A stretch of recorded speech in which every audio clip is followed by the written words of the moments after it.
Hi everyone, my name is Lily and I am exhausted. I am tired. I am coming down with something, but I still want to record because I gotta record a whole bunch before the Kickstarter ends, plug in at the end. And because of that, I am just gonna do something small and short today. I don't have to do a bunch of these small and short things today, so that's fun. Today I'm gonna talk about why sketchbooks suck. They suck a lot.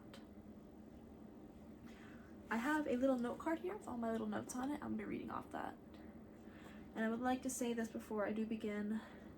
It's fine if you use sketchbooks. I have my own plentiful amount of sketchbooks here. I use them when I have to. I used to love them. But right now, I'm in a sketchbook hating era. Okay, y'all? I think sketchbooks just are really sucky. It's great if you use them. For traditional artists, you basically need sketchbooks. But I myself am a digital artist. And when I switched to digital and specifically using Procreate, it changed my life. It's like when you switch to DaVinci Resolve for editing, which I have not because I don't know how to figure it out, but one day I will, and I've heard it's like meeting God with how amazing DaVinci Resolve is. And for me, that was Procreate, and just discovering that digital art is just 10 times better. So let's just go over like all my different points. Some of these are kind of similar to each other. They kind of tie hand in hand. My first one is they take up too much space.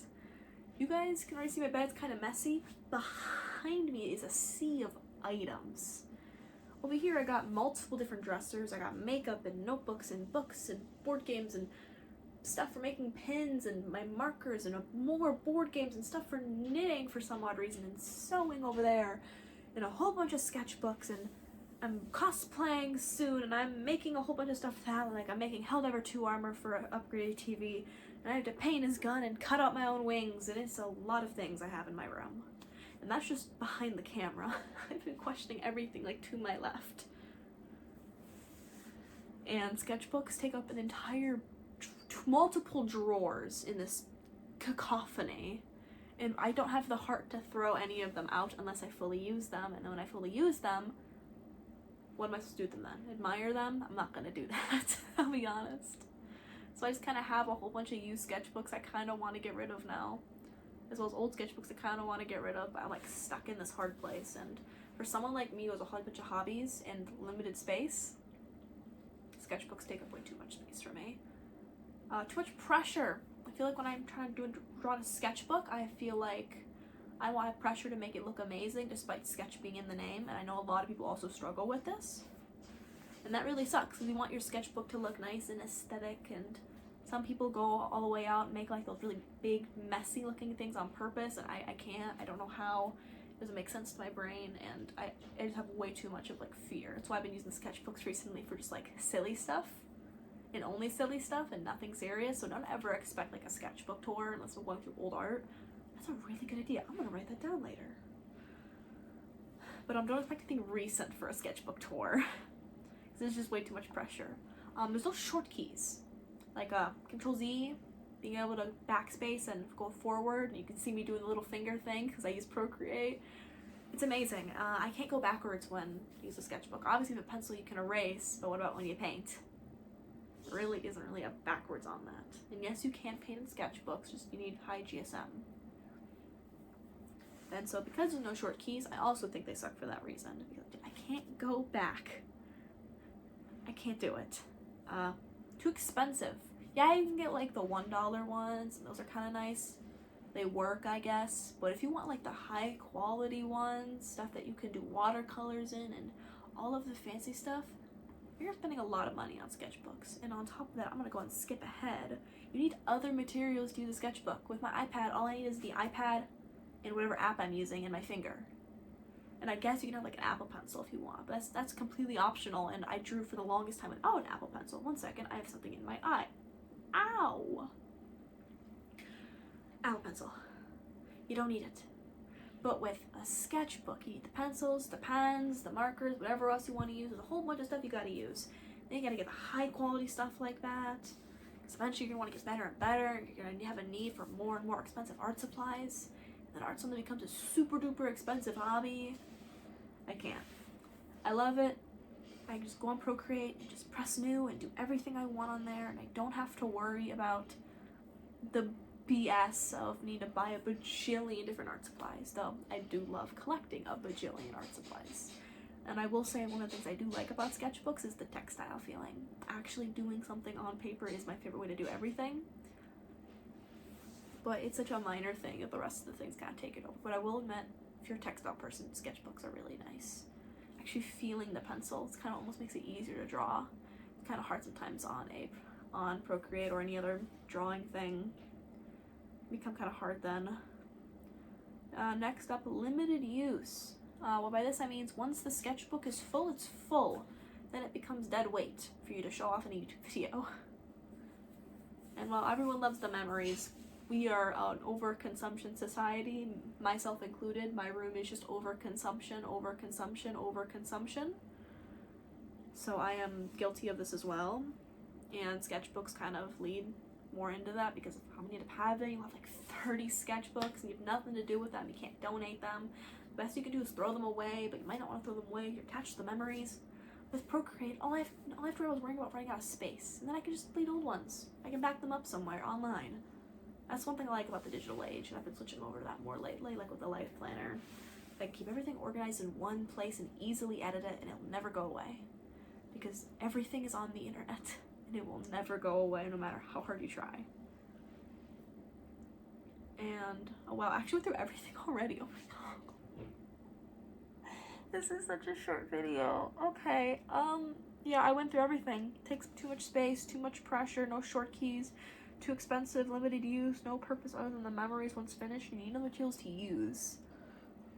Okay, great. Now I gotta figure out something else to talk about. I want to make this last a couple more minutes. Oh my god.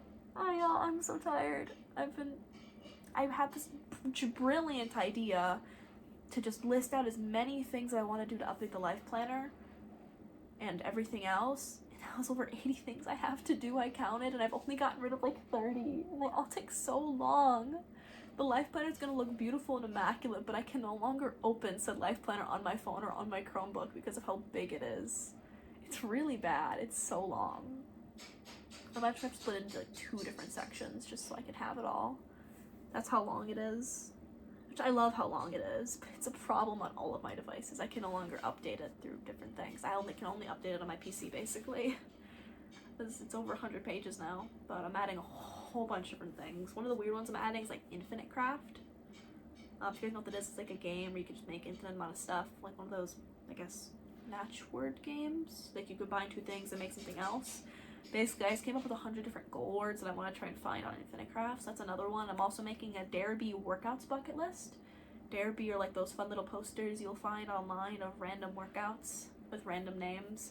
They have over 2,700, and I want to add as many that interest me onto that bucket list and try each one out for like a week at most. I'm trying to exercise a little bit more, get a bit healthier, really improve myself. So that's another one I'm making. Crafting bucket list is another big one. It's separate from my art bucket list because art and crafting is very different. Now, and I have a whole bunch of Pinterest things I'm going to use. I'm updating the show's bucket list with things from all the different streaming services I use. It's a lot. That's just a couple things out of the 80.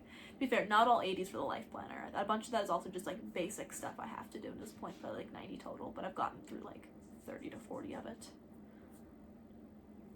But most of it's for the life planner or for YouTube ideas. I've just been coming up with rapid fire YouTube ideas because I want to do everything on here basically.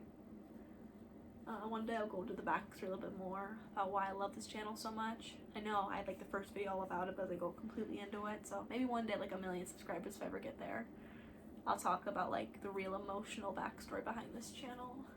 But I've been coming up with these different rapid fire YouTube ideas for all these different categories. It's been a lot of fun. I realize now this is no longer about why sketchbooks suck, so now I'm gonna have to change the title to why sketchbooks suck plus mini blog or vlog. So that's great. I guess quick plug-in for my Kickstarter. Heard at the beginning, I've been doing this a lot. That's why I'm trying to rapid fire out these videos, try and get some more exposure to new people so they can see it. I'm drawing 100 plus poorly drawn cats. It's now almost at $600. It is going to be dogs now, and as well as thing here, I'm going to have to up this on the actual Kickstarter, but I'll give you guys a sneak peek on this bit of information, which is that once it ends, you can still actually back it. they'll just automatically take the money from you, obviously, and the things will be slightly higher, each of the different tiers, not by too much, but you can still back it. And I will not add any extra stretch goals once after the Kickstarter ends, but I can still reach those Kickstarter goals. So if we end up at like $600 and over while I'm doing it, we end up at $1,000, I'll do all of the things up to $1,000. There is $1,000 worth of stretch goals, but above that I won't add anymore. It's just too much for me. I'm already kind of nervous about ways I'm going to make all these different animals look unique, but I'm excited, and I've come up with some ways, brainstorming ideas, and I'm excited for those of you who have bought high tier things. It's like actual commission pieces, and I think it's crazy. And I'm super excited to get started on that, but that's my plug-in for that. Go check it out. The link is in the bio, and I think I'm going to end it here. Can't wait to record again 5 seconds later for my next video topic. Next up, why 100% in games is the best way to play. But I hope you guys enjoyed this little video. Hello to future me. You're probably going to watch this one day. I see you. And I'm going to get going now, so I have like 5 more videos to record. Okay. Bye.